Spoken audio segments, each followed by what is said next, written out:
Boa noite. Hoje no Telejornal SMD falaremos sobre equilíbrio químico no dia a dia e como informação sobre a sua rotina pode mudar o jeito de vê-la. Começando com o nosso jornalista Murilo. Boa noite, Murilo.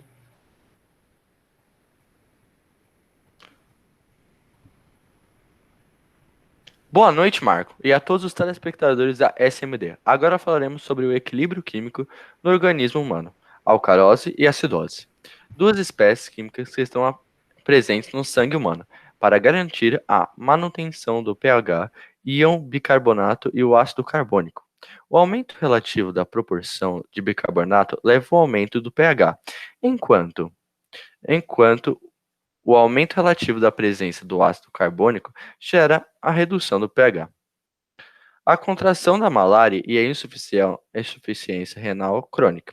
Já o pH acima de 7,45 configura o fenômeno de alcarose, que pode ocorrer em condições de hiperventilação, ou seja, situações em que o organismo expele mais gás carbônico do que produz, ou pela ingestão de certos diuréticos. No local da queimadura, em uma redução no volume sanguíneo circulante, em um caso de queimadura em grande seção do corpo, essa diminuição do volume de sangue pode dificultar a chegada de oxigênio aos demais tecidos do corpo. A falta de oxigênio, por sua vez, faz com que vias metabólicas das células para geração de energia seja alternativa e lançada pelo tecido na corrente sanguínea. A terrível combinação entre menos volume sanguíneo e mais tecido lático na corrente leva rapidamente a um quadro de acidose, que neste caso é chamado de acidose metabólica. O paciente nessa situação pode ter o volume de sangue reduzido a um ponto em que a pressão sanguínea cai a um ponto em que o organismo já não consegue compensar. Esta redução leva o organismo a uma dificuldade de retirar o gás carbônico pela respiração, o que configura uma acidose respiratória. Agora falarei sobre o equilíbrio químico em cáries e osteoporose.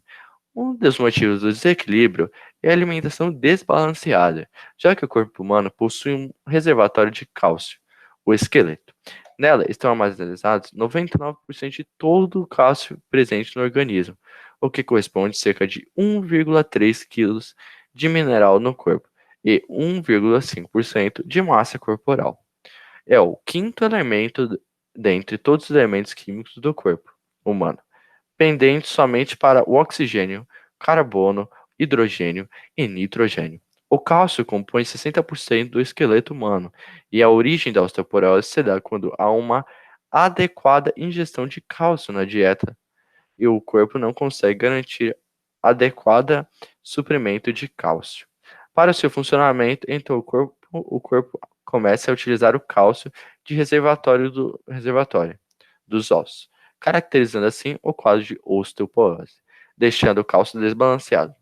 Quando ingerimos alimentos, refrigerantes, bebidas e outros que contêm ácidos, aumenta a concentração de íons de hidrogênio, como açúcar, por exemplo, produz este íon por meio de um processo ácido de deslocamento do equilíbrio da reação no sentido direto, consumindo mas ainda hidrospiatia. Neutralizam seus íons OH- para a formação de água, H2O, transformando íons para PO43- em PO em HPO2- 4, Desse modo, os dentes são desmineralizados, pendendo gradativamente seus esmaltes, fazendo as cáries um desequilíbrio. Agora deixarei com a Isis para a continuação de nosso telejornal. Boa noite, Isis. Boa noite a todos que estão assistindo. Bom, eu vou falar um pouco agora sobre o equilíbrio químico na ingestão de remédios. Bom, no caso da aspirina, o composto químico é um ácido cujo nome é acetilsalicílico, ou AAS. Visto que ele sofre ionização em meio aquoso quando ingerimos, Com um pouco de água, ele estabelece o equilíbrio químico. Dessa forma ionizada, a aspirina não consegue atravessar as paredes do estômago, evitando problemas futuros como uma hemorragia interna. Agora, falando um pouco sobre o equilíbrio químico lentes fotocromáticas, ele ocorre pois os íons do prata são reduzidos à prata metálica pelos íons do cloreto, que se transformam em átomos de cloreto elementar. Quanto maior a incidência de luz, maior será o número de átomos de prata formado. O aumento da incidência desloca o equilíbrio para a direita, com a formação de prata metálica, fazendo a lente escurecer. Ao entrar no ambiente escuro, a diminuição da incidência luminosa desloca o equilíbrio para a esquerda, com a formação de cloreto de prata, clareando assim a lente. Bom, agora nós vamos voltar para o Marco para ele terminar de explicar. Boa noite, Isis. Agora continuarei falando sobre equilíbrio químico nos refrigerantes. O gás contido no refrigerante que consumimos é o gás carbônico. Geralmente, o refrigerante é formado por uma solução aquosa de um tipo de xarope e esse gás. Mas antes de misturar o gás no xarope, os fabricantes misturam a água e o gás num aparelho chamado carbonizador, gerando o ácido carbônico, que tem forma líquida. Nesse tipo de bebida existe então o seguinte equilíbrio químico que você está vendo na tela. O princípio de La Chatelier diz que quando é causada alguma forma de perturbação em um sistema químico, o seu equilíbrio se desloca no sentido de reduzir essas perturbações. Quando bebemos refrigerante, várias alterações são feitas nesse sistema, deslocando o equilíbrio químico de diversas formas. Exemplos de desvio desse equilíbrio químico, começando com a diminuição da pressão. Quando a pressão de um sistema gasoso diminui, provoca a expansão do volume dos gases, e o equilíbrio se desloca para o lado de maior volume.